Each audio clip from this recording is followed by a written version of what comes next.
Day 10 of Browns training camp, Mary Kay, and of course the big news today is Brock Osweiler was named the starter for the first preseason game on Thursday night against the Saints.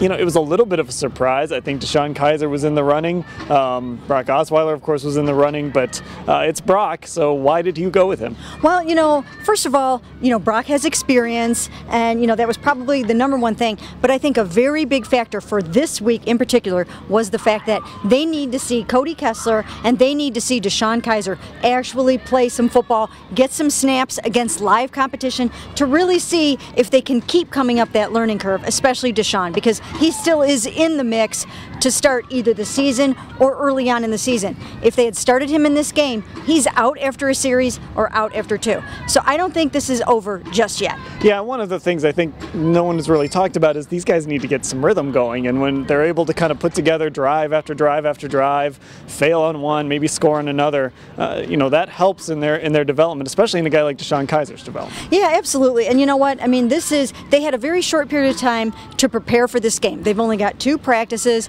this week. It's probably a better opportunity to throw Brock out there just against the first team, just for a series or 2, and then give DeShone an opportunity to go in there and maybe have a little success against a second or third team defense. If you really have to kind of worry about his confidence a little bit in the early going, and we saw in the brown and orange scrimmage, the orange and white or whatever the heck it was called, that he wasn't able to score against the second team defense. So he needs a little bit more time, and he's coming up the learning curve so quickly that each week the game will slow down a little bit.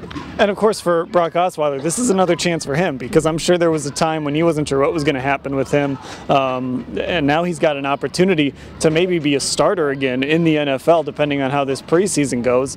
So for him, this is kind of about seizing an opportunity and trying to revive his career a little bit. You know what, it really is, because what happens is when Hugh Jackson does something like this and he installs the next man up, then somebody's got to come and take the job from him. So now it's up to him to stave off, and I think it's really pretty much just down to DeShone now. I think it's been kind of established that, you know, that Cody's kind of fallen back behind the pack a little bit.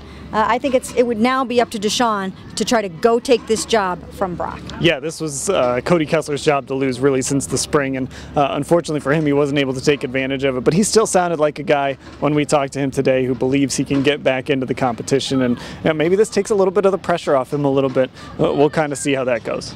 Well, you also have to consider what if they trade Brock Osweiler? Yeah. Then what are you looking at? So you just can't count anybody out right now. Anything can still happen. If by some chance they do trade Brock, then they would be looking at a DeShone or Cody for the opener. So everybody's still in the mix. Listen, the goal is to one day not make the preseason opener starting quarterback news. Right. Of course, today it's Brock Osweiler. We'll have full coverage of it all at cleveland.com/Browns.